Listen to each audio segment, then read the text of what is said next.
The research ship Harmony's Edge drifted through the cold darkness of space, like a small metal island floating in an endless ocean. Inside the ship, Dr. Hyun-Woo Kim sat in his mobility chair and stared out the large window at the stars. His hands rested on the arms of his chair, fingers tapping slowly against the metal surface. 3 years had passed since the accident that changed his life forever. But he still felt angry when he remembered that day Da Hyun-Woo had been a space marine before he became a scientist. He was strong then, fast, and proud of his body. He could run for miles without getting tired. He could lift heavy equipment that other soldiers struggled with. His friends in the military called him Iron Kim because nothing seemed to hurt him. But that was before Kepler 442b. That was before the mining tunnel collapsed and crushed his spine. Now, he was Dr. Kim, a man who studied alien languages and could not walk. His legs did not work anymore. He needed a special chair with wheels and motors to move around. The doctor said he was lucky to be alive, but Hyun-Woo did not feel lucky. He felt broken.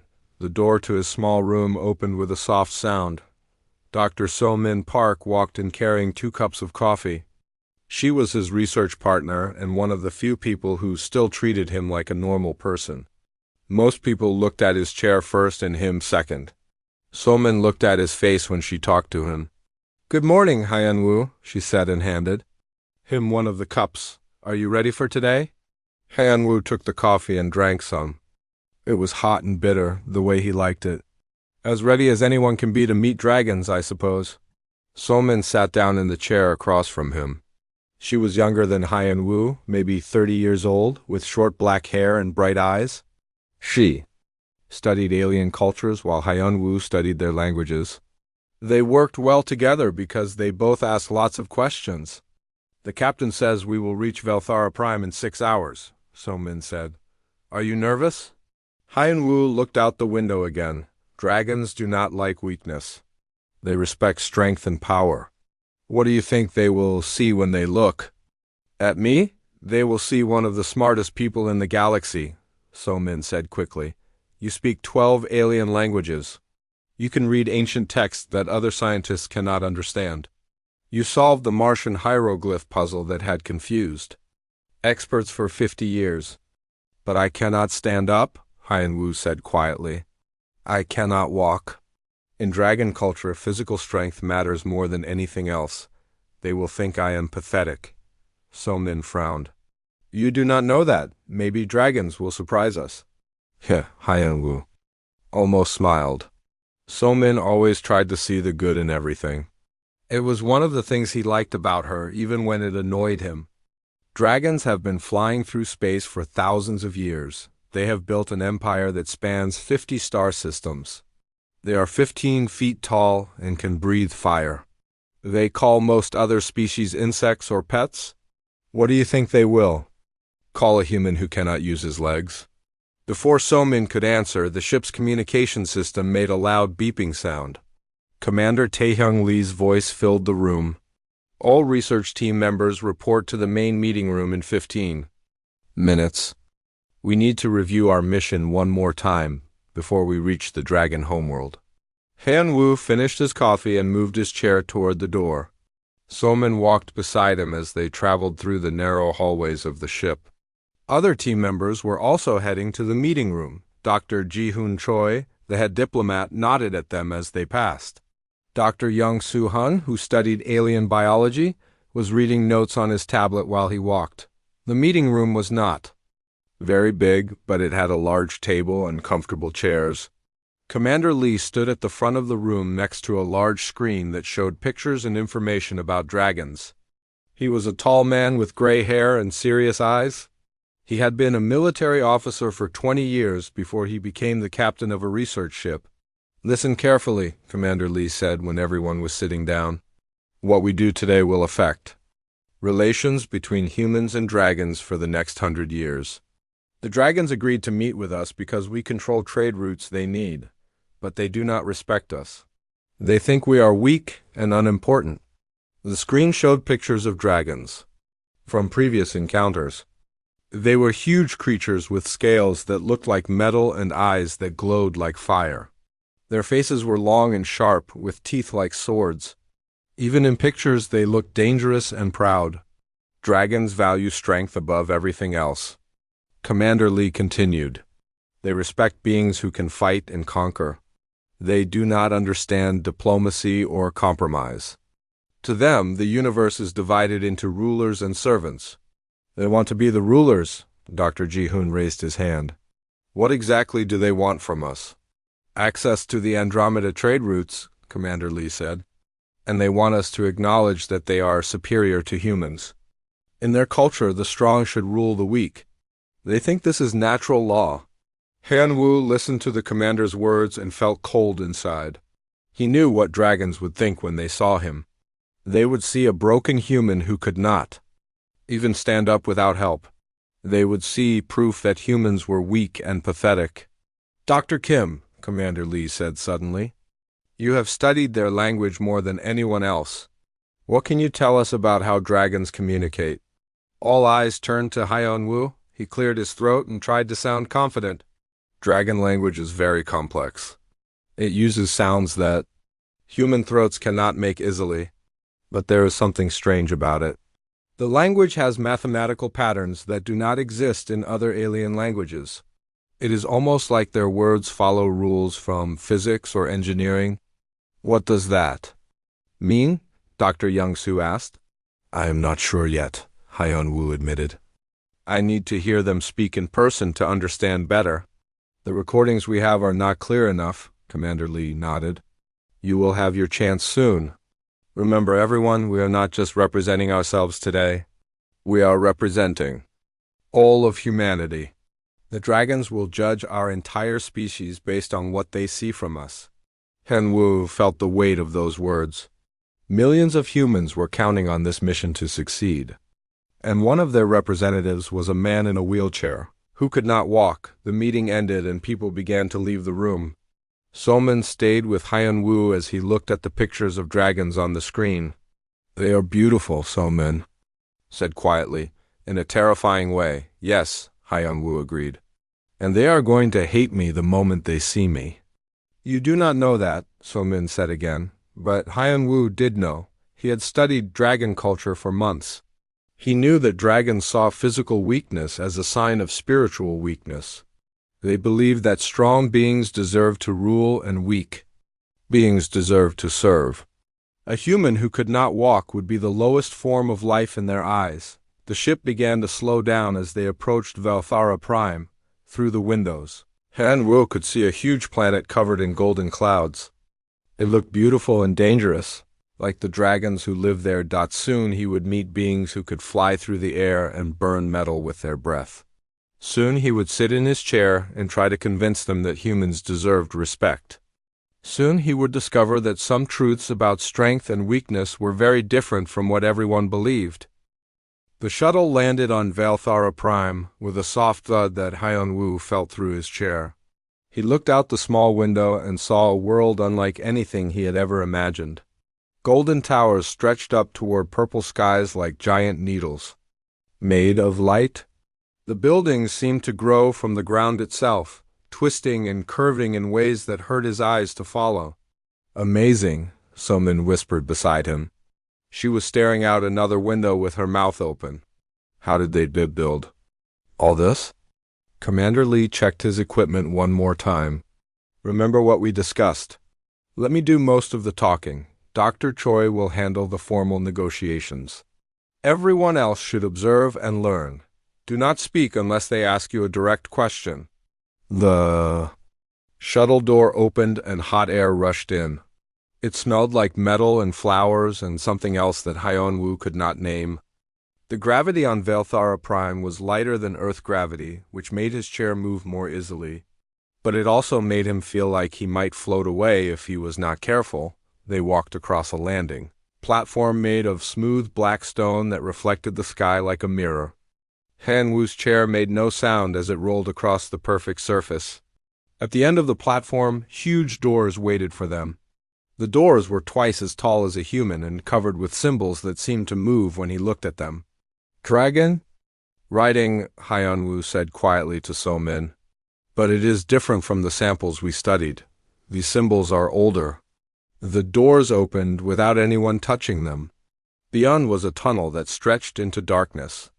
Lights came on automatically as they walked forward, showing walls covered with more of the moving symbols. Hein Wu tried to read them, but they changed too fast for him to understand. The tunnel led to the largest room Hein Wu had ever seen. The ceiling was so high that clouds floated near the top. The walls were made of crystal that caught light and threw it around the room in rainbow patterns. The floor was polished stone arranged in complex geometric shapes that made his eyes water when he tried to follow them. But the room itself was not what made Hein Wu gasp. It was the dragons. They sat on platforms of stone arranged in a great circle around the center of the room. Each dragon was enormous, at least 15 feet tall even when sitting down. Their scales were not just one color, but many colors that shifted like oil on water. Some dragons had scales of deep blue that turned purple in the light. Others had scales of gold that became silver when they moved. Their faces were long and sharp, with eyes that glowed like small suns. When they breathed, small wisps of smoke came from their nostrils. Their hands ended in claws that could probably cut through steel like paper. Wings folded against their backs made them look even larger and more impressive. In the center of the great circle was a raised platform where the human delegation was supposed to stand. Commander Li led them to it while dozens of dragon eyes watched their every move. Han Wu felt very small and very human as his chair climbed the ramp to the platform. 1. Dragon sat higher than the others on a throne carved from a single massive crystal. This had to be Elder Drakmor, the leader of the Dragon Council. He was older than the other dragons, with scales that were almost black and eyes that burned like blue fire. When he looked at the humans, Hein Wu felt like an ant being examined by a giant. Another dragon sat near Elder Drakmor on a smaller throne. This one was younger and female, with scales of bright red and gold. Her eyes were yellow like a cat's eyes, and they held no warmth at all when she looked at the humans. This had to be War Leader Sylvana, Elder Drakmor's daughter and the commander of the dragon military. Elder Drakmor stood up slowly. When he was standing, he was at least 20 feet tall. His voice filled the enormous room like thunder rolling across the sky. "Welcome, little humans, to Vale'thara Prime," he said in perfect galactic standard. Each word was clear and precise, but there was something in his tone that made it sound like he was talking to children. "I am Elder Drakmor, voice of the Ancient Council. We have agreed to speak with you because you control trade routes that we require. Do not mistake this for friendship or respect." Commander Li stepped forward and bowed slightly. "Thank you for meeting with us, Elder Drakmor. We hope to build a relationship that benefits both our species." Several dragons made sounds that might have been laughter. The sounds were deep and rumbling like rocks falling down a mountain. War Leader Sylvana stood up and walked to the edge of her platform. When she spoke, her voice was sharp like a sword. "Relationships are built between equals," she said. "What makes you think humans are equal to dragons? You are small and weak. You live for less than 100 years while we live for thousands. You cannot fly or breathe fire. You need machines to travel between stars while we can survive in the vacuum of space with our own bodies." Dr. Choi cleared his throat. "We may be different, but humans have achieved many things. We have built great cities and discovered new sciences.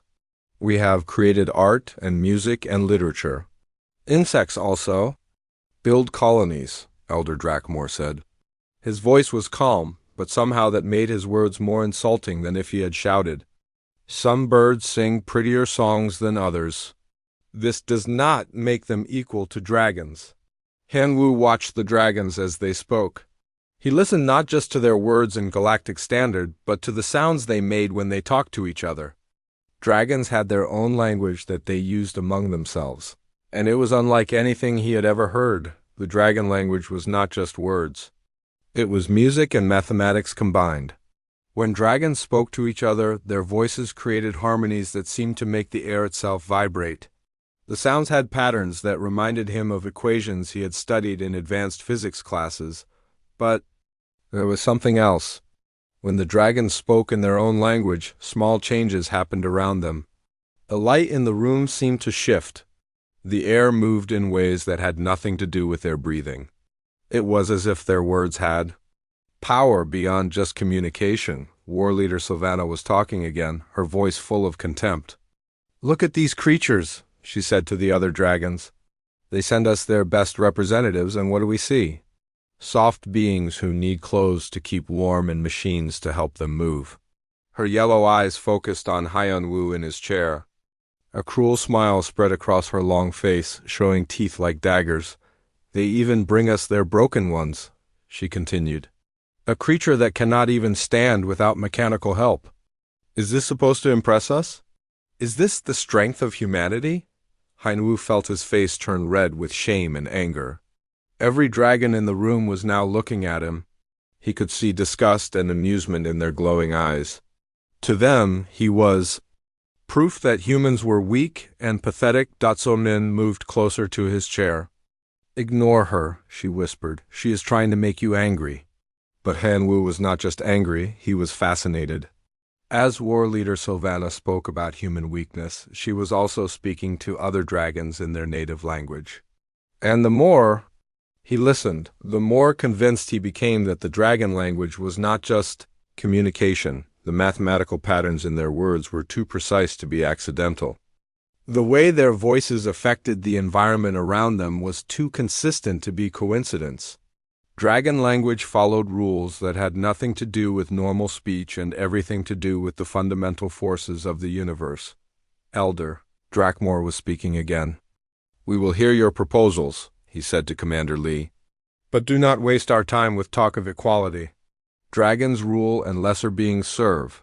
This is the natural order of things. You may begin." The peace talks began badly and got worse. Every suggestion the humans made was dismissed with barely concealed contempt. The dragons wanted access to human trade routes but offered almost nothing in return. When Dr. Choi tried to negotiate better terms, War Leader Sylvana laughed. "You negotiate as if you have power," she said. "What will you do if we simply take what we want? Your little ships cannot stop us. Your weapons are toys compared to dragon. Fire." As the hours passed, Hyun-woo stopped paying attention to the formal negotiations. Instead, he focused on the dragon language. He recorded everything he could with the small device hidden in his chair.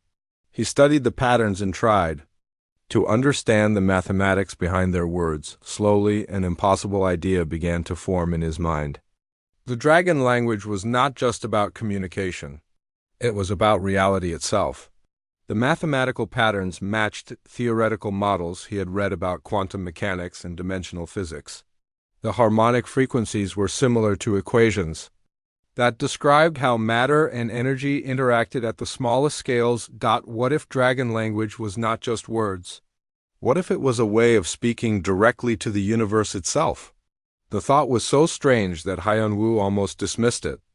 But the evidence was right in front of him. When dragons spoke in their native tongue, reality seemed to respond. The air moved, light shifted. Small objects sometimes trembled on nearby surfaces. If he was right, then dragons possessed something that no other species in the galaxy had ever achieved. They had learned to speak the language of creation itself. And if a human could learn that language, what might be possible? The human delegation returned to their quarters on the dragon homeworld as the purple sun set behind the golden towers. Their rooms were comfortable but clearly designed for much larger beings. The beds were huge and the ceilings were 20 feet high. Everything reminded them that they were small guests in a world built for giants. Hyun-woo did not go to his room. Instead, he rolled his chair to the common area where the team kept their computers and research equipment. His mind was racing with thoughts about what he had heard in the great crystal chamber. The dragon language was not like anything he had ever studied before. So Dashmin found him there 3 hours later, hunched over his computer with headphones on his ears. The screen was filled with wave patterns and mathematical equations that looked like music written in numbers. His eyes were red and tired, but he did not stop working. "Han-woo," she said softly, "you should get some sleep." Tomorrow will be another long day of negotiations. He looked up at her and pulled off his headphones. So Min, I need to show you something. Something incredible. She sat down in the chair next to him. What did you find? Hyunwoo turned his computer screen so she could see it better. I recorded everything the dragon said today, both in Galactic Standard and in their native language. Look at these patterns. The screen showed waves that moved up and down like mountains and valleys, but these were not random waves.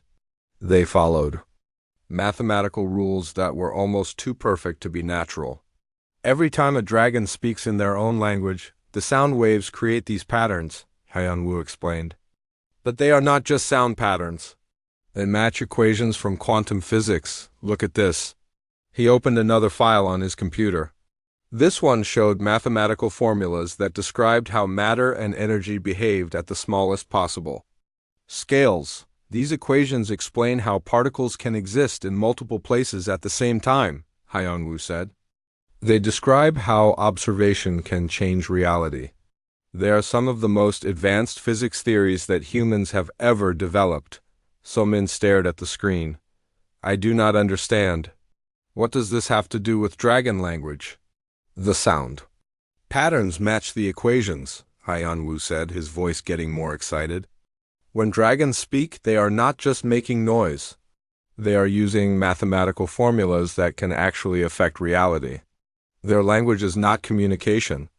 It is manipulation of the fundamental forces of the universe. So-min was quiet for a long moment. That sounds impossible. I thought so too, Hyunwoo said, but watch this. He played a recording of war leader Sylvana speaking to another dragon.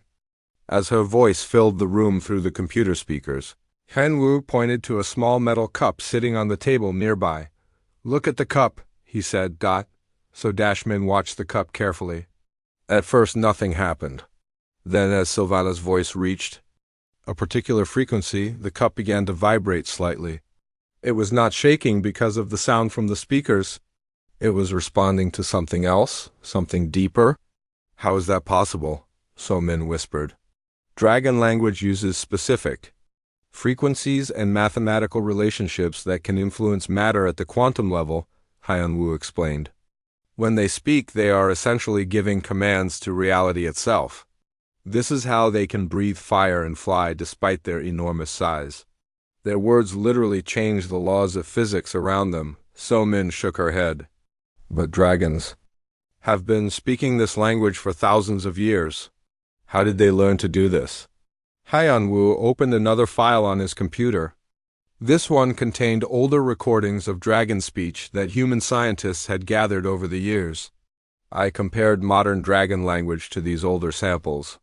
The language has not changed at all in over 1,000 years. Not one sound or pattern is different. So what does that mean? Languages evolve, Hyunwoo said. They change over time as cultures develop and grow. But the dragon language is completely static. It never changes because it cannot change. You cannot modify the mathematical laws of the universe. You can only learn to use them correctly. So-min was beginning to understand. You think the dragons learned this language from someone else? Not someone, Hyunwoo said quietly. Something. The mathematical structures in their language are too perfect and too advanced. Dragons did not invent this. They were taught it by beings that understood the deepest secrets of reality. The room became very quiet. Outside their window, the dragon city glowed with lights that seemed to dance and move like living things. Now Hyunwoo understood why. The entire city was built using the same reality-altering language that the dragons spoke. There is something else, Hyunwoo said. He opened a new program on his computer. I have been analyzing the structure of their language. I think I can reproduce some of the simpler patterns. So-min grabbed his arm. Hyunwoo, no, you do not know what you are doing. What if something goes wrong? I have been careful, he said. I am only going to try the most basic phrase I can construct. Something that should have minimal effect. He had spent hours working on this. The dragon language was built from mathematical relationships between different frequencies and tones. By carefully combining these elements, He could create words that followed the same quantum rules that dragon speech used. "What phrase are you going to try?" Somin asked nervously. "Something simple," Hyun-woo said. "The dragon equivalent of light be gentle or air be still. It should not do anything dangerous." He took a deep breath and spoke. The words that came out of his mouth did not sound like human speech. They were deeper and more musical than normal language. The sound seemed to resonate not just in the air but in the walls and floor around them. The effect was immediate and startling. The lights in the room dimmed slightly and the air became very still, as if a gentle wind had suddenly stopped blowing. But more importantly, Hyun-woo felt something change inside his own body. For just a moment, he felt a tingling sensation in his legs. It was faint and brief, but it was definitely there. For 3 years, his legs had felt nothing at all. Now, for a few seconds, they had responded to something. So Dashmin stared at him with wide eyes. "Hyun-woo, what just happened?" "I spoke their language," he said, barely believing it himself. "And it worked. But how is that possible? You are human." "Your throat is not built to make dragon sounds." Hyun-woo touched his throat thoughtfully. "I think the physical structure of the sounds is less important than the mathematical relationships between them. As long as I can produce the right frequencies and patterns, the effect should be the same." "This is incredible," Somin said. "Do you realize what this means?" "It means that humans might be able to use the same power that dragons have," Hyun-woo said.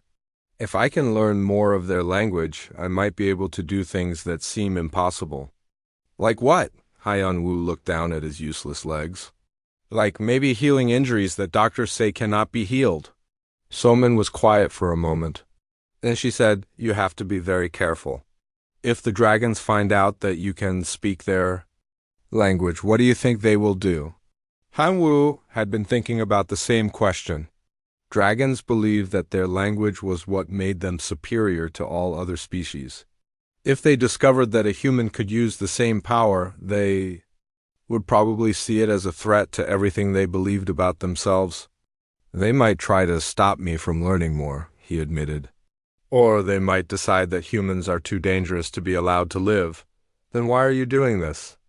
Han-woo looked at the computer screen full of mathematical patterns and sound waves, because this might be the key to everything.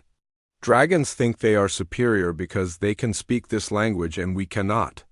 But if humans can learn it too, then we are not the weak insects they think we are. He opened a new file and began working on more complex patterns. "Besides," he said quietly, "what choice do I have? The peace talks are failing.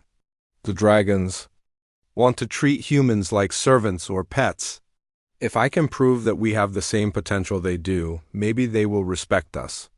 Somin watched him work for a few more minutes. "What are you going to do next?" "I'm going to learn as much as I can tonight," Hyun-woo said.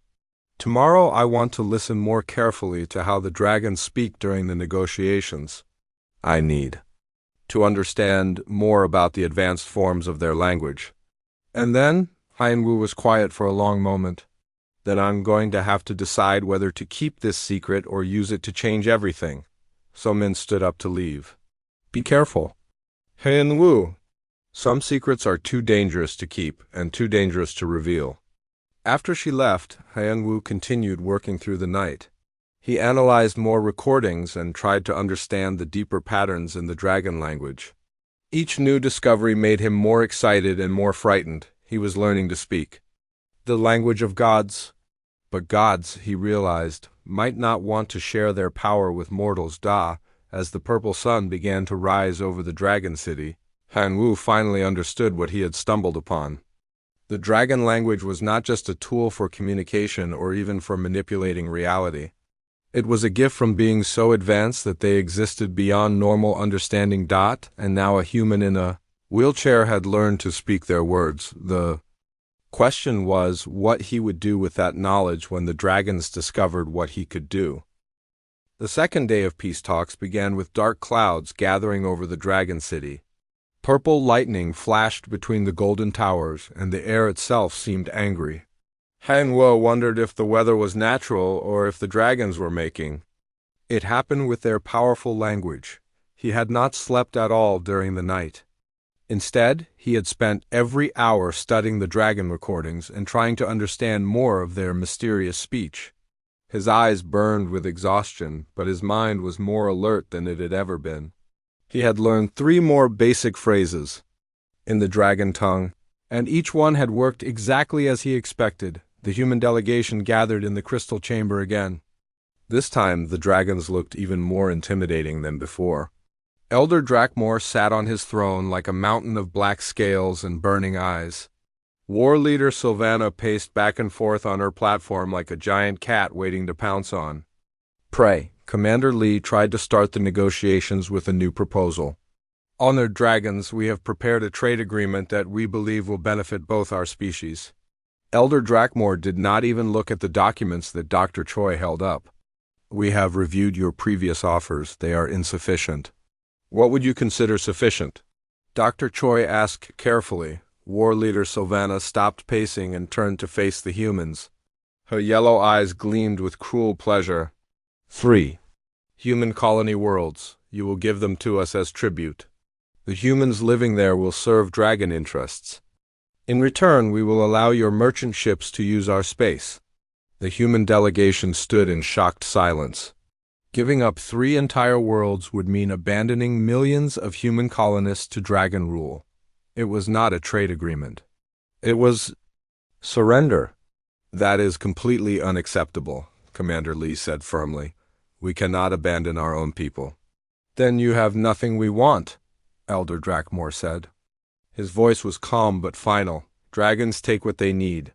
We do not beg insects for permission. We are not insects, Dr. Choi protested. Humans have built a great civilization. We have made scientific discoveries that even dragons have not achieved. Several dragons made those rumbling sounds that passed for laughter.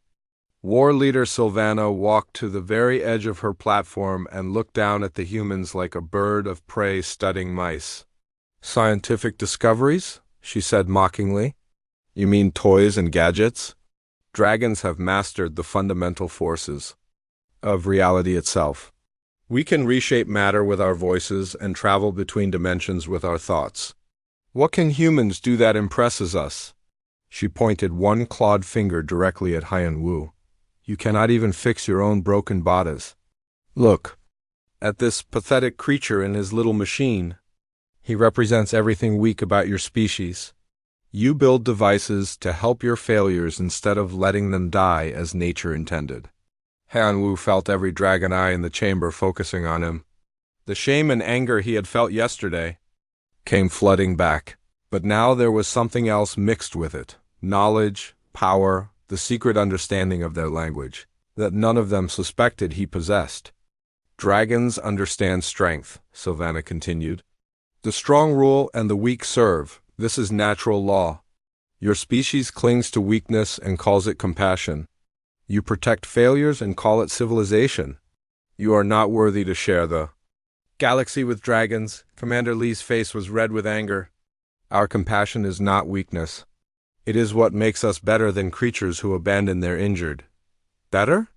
Elder Drakmor stood up slowly, his massive form casting shadows across the entire chamber. You think you are better than dragons? Prove it. How? Dr. Choi asked. Show us strength, Sylvana said. Show us power. Show us something that proves humans deserve respect instead of conquest. The chamber became very quiet. The only sounds were the distant rumbles of thunder outside and the soft whisper of dragon breathing. Han Wu could feel the moment balanced on a knife's edge. Everything that happened next would determine the future relationship between humans and dragons. We have shown you our technology, Commander Lee said. We have shared our art and our science. What more do you want? We want proof that you are more than clever animals, Elder Drakmor said. Dragons respect only true power. Show us that humans possess something beyond tools and machines. War Leader Sylvana smiled, showing all her sharp teeth. But you cannot, can you? Because humans are exactly what we think you are. Weak creatures who depend on devices to make up for what nature denied them. She gestured toward Hyan Wu again. Your representative there proves our point perfectly. He cannot even stand without his machine. He is broken and helpless. Just like your entire species, something inside Hyeon-woo snapped. The words poured out of him like water through a broken dam, fueled by years of anger and frustration and pain. But they were not human words. Enough, he said, and the word came out in the deep, musical tones of the dragon language. The effect was immediate and shocking. Every conversation in the chamber stopped instantly. Every dragon turned to stare at Hyeon-woo with expressions of complete amazement. Even Elder Drakmor took a step backward on his platform. The word Hyeon-woo had spoken was not just enough in dragon language. It was a command that carried the weight of absolute authority. In the mathematical frequencies of the sacred tongue, he had said something that roughly translated to silence, for one who speaks with the voice of the first speakers commands it. War Leader Sylvana's mouth fell open. Several other dragons made sounds of shock and disbelief. Elder Drakmor's glowing eyes grew wide with what looked like fear. "Impossible," Sylvana whispered in Galactic Standard. "No other species can speak. The sacred tongue. Only dragons were chosen to receive this gift." Hyeon-woo felt power flowing through him like electricity. The same tingling sensation he had experienced in his quarters was now spreading through his entire body. For the first time in 3 years, he could feel his legs responding to his will. Using his arms, he pushed himself up from his chair. His legs were weak and shaking, but they held his weight. Slowly, carefully, he took one step forward. Then another. The humans behind him gasped in amazement. Somin covered her mouth with her hands, tears streaming down her face. Commander Lee stared like he was watching a miracle, but it was the dragon's reactions that truly showed how impossible this moment was. Ancient beings who had lived for thousands of years were looking at Hyeon-woo like they had seen something that challenged everything they believed about the universe. Elder Drakmor found his voice first. "How do you speak the sacred tongue?" he demanded. "Where did you learn the language of the first speakers?" Hyeon-woo took another careful step forward. His legs were getting stronger with each moment, as if the dragon language was healing damage that had seemed permanent. "I learned it from you," he said in perfect dragon speech. "I listened to your words and understood their true meaning." "That is impossible," War Leader Sylvana said, but her voice was no longer cruel and mocking. It was filled with confusion and growing fear. "The sacred tongue cannot be learned by inferior species. Only dragons possess the wisdom to understand its mysteries." "Then perhaps," Hyeon-woo said, still speaking in their ancient language, "dragons do not understand humans as well as they think they do." The mathematical frequencies of his words were having effects throughout the chamber. The crystal walls began to resonate with soft musical tones. The geometric patterns on the floor started to glow with gentle light. Even the air itself seemed to sparkle with tiny points of illumination. Elder Drakmor stepped down from his throne for the first time since the negotiations had begun. When he spoke, his voice was different. The arrogance was gone, replaced by something that might have been respect or fear. "For 10,000 years, only dragons have spoken the sacred tongue," he said slowly. "We were taught this language by the first speakers, beings from beyond the stars who came to us in the ancient days. They told us that we were chosen to be their voices in this reality. And now?" Hyeon-woo asked, taking another step forward on legs that grew steadier with each word he spoke. "Now we discover that the first speakers may have chosen others as, well," Elder Drakmor admitted. "The sacred tongue recognizes you as a true speaker. This should not be possible, but the evidence stands before us." War Leader Sylvana was shaking her head in denial. "One broken human learning a few words proves nothing. He is still weak. He is still inferior, is he?" Elder Drakmor asked quietly. "Look around you, daughter. See what his words have done to this chamber. The sacred tongue has accepted him as a true speaker. The mathematics of reality itself respond to his voice." Hyeon-woo had now walked several steps away from his wheelchair. The human delegation watched in amazement as their paralyzed colleague moved with growing confidence and strength. "The question now," Elder Drakmor continued, "is what we do with this knowledge. The ancient laws are clear. Any being who can speak. The sacred tongue with true understanding must be respected as a voice of the first speakers. I will not accept this, Sylvana declared. One human speaking our language does not prove that their entire species deserves respect. Let him prove his worth through trial by combat. Let him show strength, not just clever mimicry. Elder Drakmore considered this. The ancient laws do provide for such a test. If you wish to claim the respect due to a true speaker, you must prove yourself worthy through the trial of ascension. The great crystal chamber had never been so quiet. Even the purple lightning outside seemed to have stopped flashing. Every dragon in the room stared at Hyun-woo as he stood on his own two legs for the first time in 3 years. The sacred tongue had not just allowed him to speak their language. It had begun to heal his broken body. Elder Drakmore walked slowly down from his throne platform. Each step he took echoed through the vast space like thunder.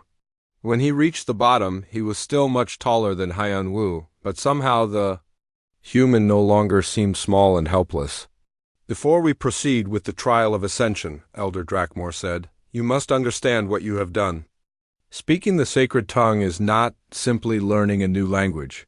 It is touching the very foundation of reality itself. The ancient dragon leader gestured with one massive clawed hand, and the air in front of him began to shimmer. Words appeared in the space between them, but these were not normal words. They were made of light and sound and mathematical equations that hurt to look at directly. The sacred tongue was not created by dragons, Elder Drakmore continued. Long ago, when our civilization was young and weak, beings came to us from beyond the stars. We called them the first speakers because they were the first to teach us how words could shape the universe. Hyun-woo watched the glowing words shift and change in the air. Even though he could not read them all, he could sense their power. These were not just symbols. They were instructions for reality itself. The first speakers were ancient beyond measure, Elder Drakmore said. They existed in dimensions that we could barely perceive. They had learned to speak directly to the fundamental forces that hold all things together. Matter, energy, space, time, all of these obeyed their voices. War leader Sylvana moved closer, her yellow eyes fixed on Hyun-woo with a mixture of anger and fear. They chose dragons to receive this gift. Only dragons were deemed worthy to learn their language. Were we? Elder Drakmore asked quietly. Or did we simply assume we were the only ones? The question hung in the air like smoke. Other dragons began to murmur among themselves in their native tongue. Hyun-woo could now understand some of what they were saying, and he heard confusion and doubt in their voices. The first speakers told us that any being who could learn the sacred tongue with true understanding would be recognized as one of their voices in this reality. Elder Drakmore continued. They made us promise that we would respect such beings as equals regardless of their physical form. But no other species has ever learned it, Sylvana protested. For 10,000 years, only dragons have been able to speak the sacred tongue. This proves that we are the chosen ones, does it? Hyun-woo asked, speaking in the dragon language. His voice was getting stronger and more confident with each word. Or does it simply mean that no other species has had the opportunity to learn? The words he spoke created ripples in the air that spread outward like waves on a pond. Where the ripples touched the crystal walls, they began to glow more brightly. The mathematical patterns on the floor responded by shifting into new configurations that were even more complex and beautiful. Elder Drakmore watched these effects with growing amazement. Your pronunciation is perfect. Your understanding of the harmonic relationships is flawless. This should be impossible for a being who has never been formally taught. I learned by listening, Hyun-woo said. The mathematics of your language follows patterns that humans can understand. We may not be as physically powerful as dragons, but we have minds that can grasp complex concepts. Minds, repeated an ancient female dragon who had not spoken before. She was even older than Elder Drakmore, with scales that were pure silver, and eyes like starlight. Yes, the first speakers spoke of minds. They said that the sacred tongue could only be learned by beings with a certain type of consciousness. What do you mean, Elder Kari? Sylvana asked. The silver dragon moved forward, with careful, graceful steps. Despite her obvious age, she carried herself with dignity and wisdom that made even the other dragons treat her with special respect. I am old enough to remember the stories that have been forgotten, Elder Kari said. The first speakers did not choose dragons because of our strength or our ability to fly. They chose us because our minds could perceive the mathematical harmonies that underlie all existence. She turned her ancient gaze to Haiyan Wu. They also said that other species would eventually develop the same capacity. When that happened, we were to welcome them as brothers and sisters in the sacred tongue. War leader Sylvana's face twisted with anger. You speak of old stories and forgotten legends. What matters is what we see before us. One human who has learned to mimic our words does not prove that his entire species deserves respect, does it not? Elder Kari asked gently. If one human can learn the sacred tongue without formal teaching, simply by listening and understanding, what does that tell us about human potential? Henwu felt the truth of her words resonate through his bones. The dragon language was not just about pronunciation or memorizing phrases. It required a deep understanding of how mathematics and reality connected. The fact that he had learned it proved that human minds were capable of grasping concepts that dragons had thought were beyond other species. The ancient covenant is clear, Elder Drakmore said slowly. Any being who can speak the sacred tongue with true understanding must be treated as a voice of the first speakers. But the covenant also provides for testing in cases of doubt. What kind of testing? Commander Lee asked. He and the other humans had been watching this exchange with growing hope and fear. The trial of ascension, Sylvana said with satisfaction. The human must prove that he can use the sacred tongue for its true purpose. He must demonstrate mastery over the fundamental forces of reality. Elder Kari tilted her ancient head thoughtfully. What trial do you propose? The Chamber of Echoes, Sylvana said immediately. Let him attempt the flight of understanding. If he can reach the crystal of truth using only the sacred tongue, then perhaps his words have meaning. If he fails, then we will know he is merely a clever mimic.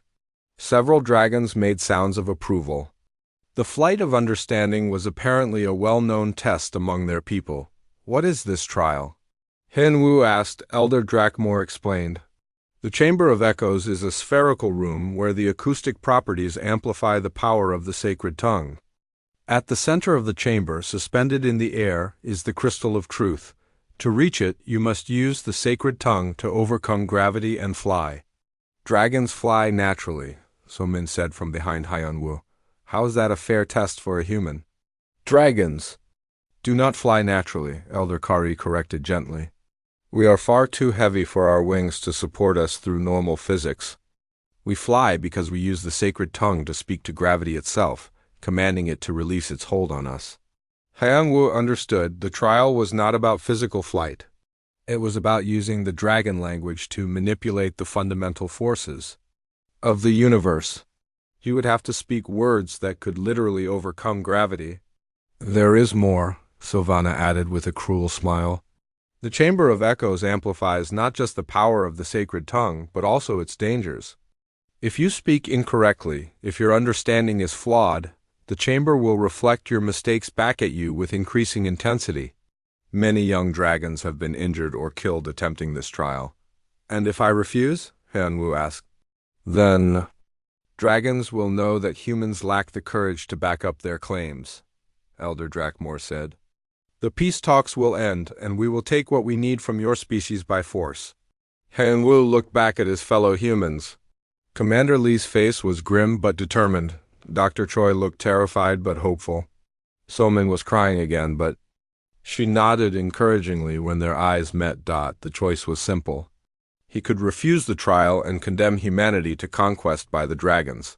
Or he could accept it and risk his life to prove that humans deserved respect. When does this trial take place? He asked. Now, Sylvana said. The Chamber of Echoes waits for no one. Elder Drakmor gestured to other dragons who began to move toward hidden passages that led deeper into the Crystal Palace. "The trial will be witnessed by the full council," he announced. "If you succeed, human, then the ancient covenant will be fulfilled. Dragons will recognize your species as equals and partners, and if I fail, then you will likely die," Elder Kari said honestly. "And your people will learn that some gifts are too dangerous for those who are not ready to receive them." Hanwu took a deep breath and stepped away from his wheelchair completely. His legs were now strong enough to support him, though he could feel the effort it required. The sacred tongue was healing him, but slowly. "I accept the trial," he said in the dragon language. "Lead me to the Chamber of Echoes." As they walked through corridors lined with more of the glowing symbols, Hyanwu realized that he was about to attempt something that could reshape the relationship between two entire species. Success would mean equality and partnership. Failure would mean death and conquest, but there was something else he had begun to understand about the sacred tongue. It was not just about speaking to reality. It was about finding harmony with the deeper patterns that connected all things. And in that harmony, perhaps even a human who had once been broken could learn to soar. The Chamber of Echoes was unlike anything Hyunwoo had ever seen. It was a perfect sphere carved from a single massive crystal, so large that he could barely see the far wall. The surface was covered with mathematical symbols that moved and shifted, like living things. When he spoke a single word in the dragon language, the symbols responded by glowing brighter and rearranging themselves into new patterns. At the exact center of the chamber, floating hundreds of feet above the floor, was the crystal of truth. It was about the size of a human head and glowed with soft white light. Reaching it would require flying straight up through empty air, for a distance that would challenge even the strongest dragon. Thousands of dragons filled observation galleries that ringed the chamber at different levels. Their glowing eyes watched Hyunwoo like stars in a dark sky. He could hear them speaking to each other in quiet voices, and now that he understood their language, he could hear their doubts and fears.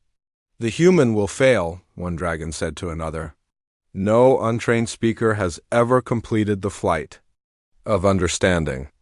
Even if he reaches the crystal, he will never return safely," said another. "The chamber will amplify his mistakes until they destroy him." Elder Drakmor stood on the highest observation platform with war leader Sylvana beside him.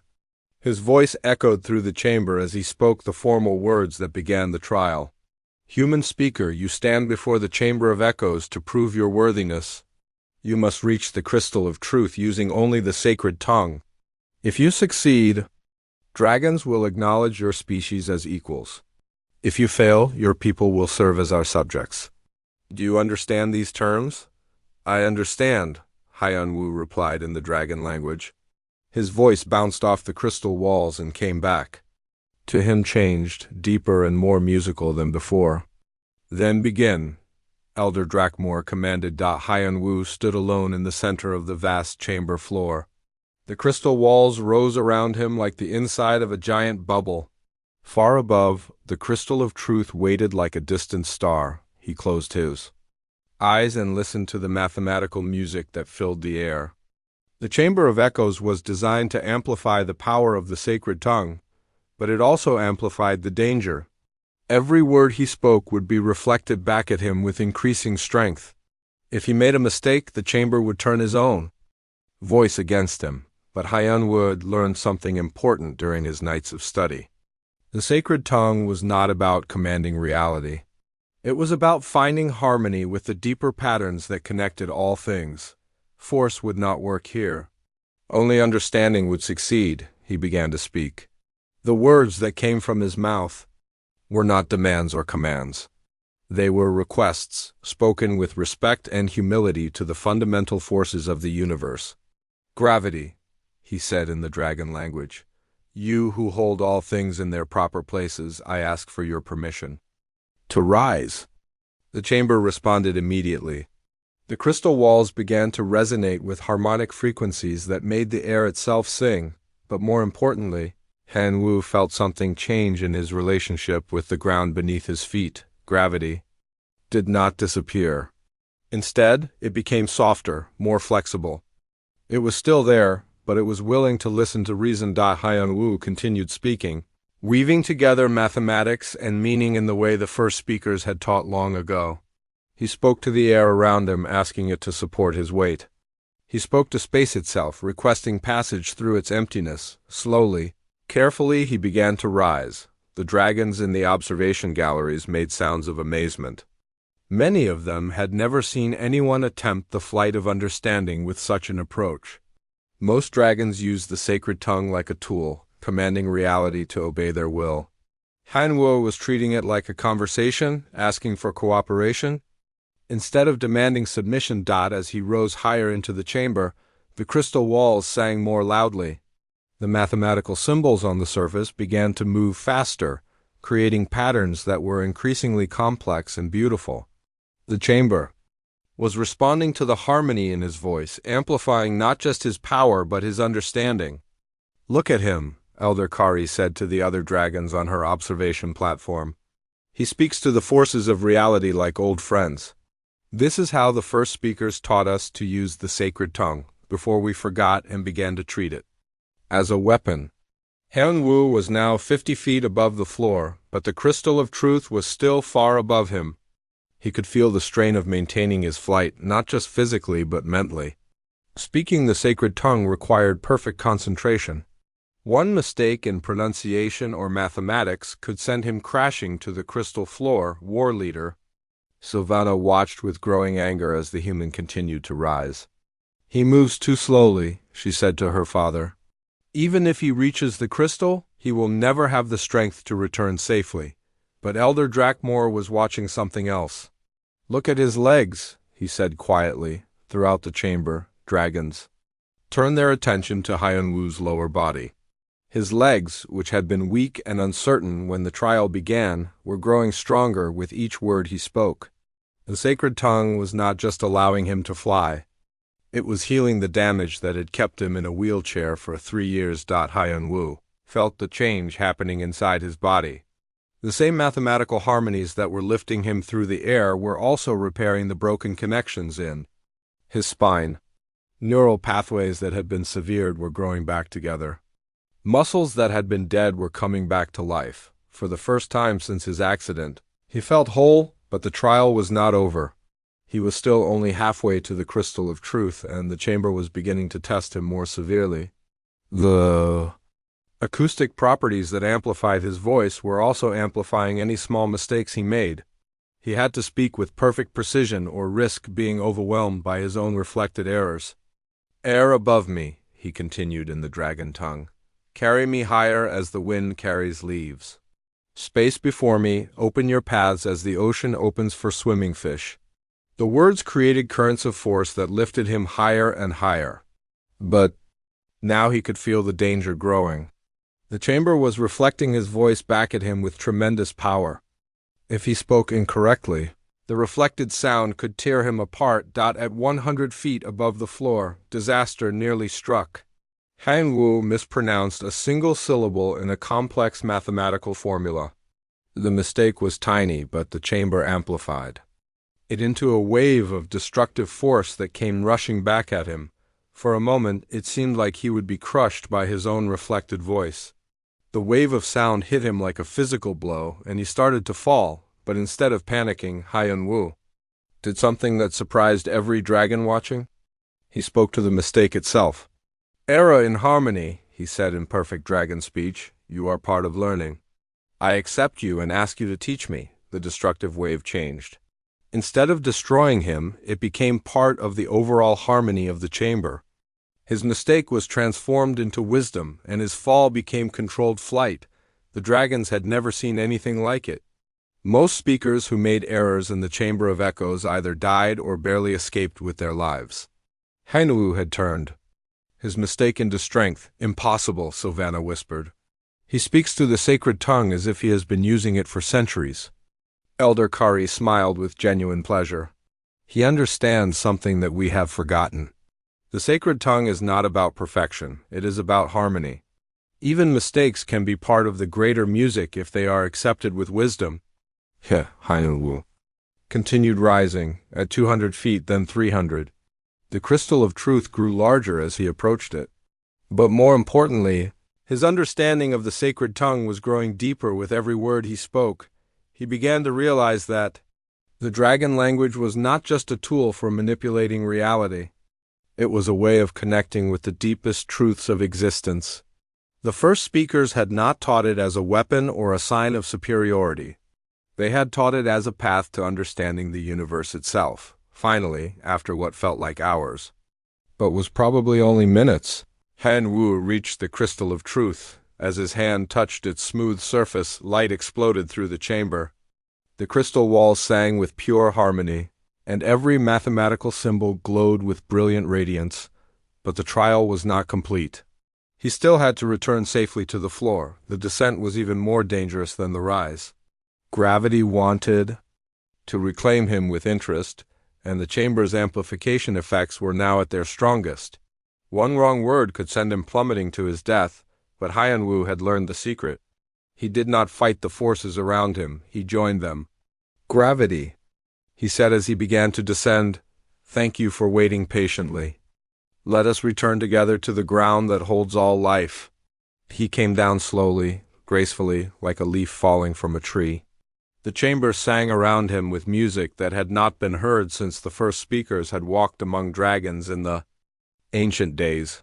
When his feet touched the crystal floor, every dragon in the observation galleries fell silent. Then, one by one, they began to make a sound that humans had never heard before. It was the dragon equivalent of applause, a deep harmonic humming that filled the entire chamber with approval and respect. Elder Drakmor descended from his platform to stand before Hyan Wu. When he spoke, his voice carried the weight of 10,000 years of dragon tradition.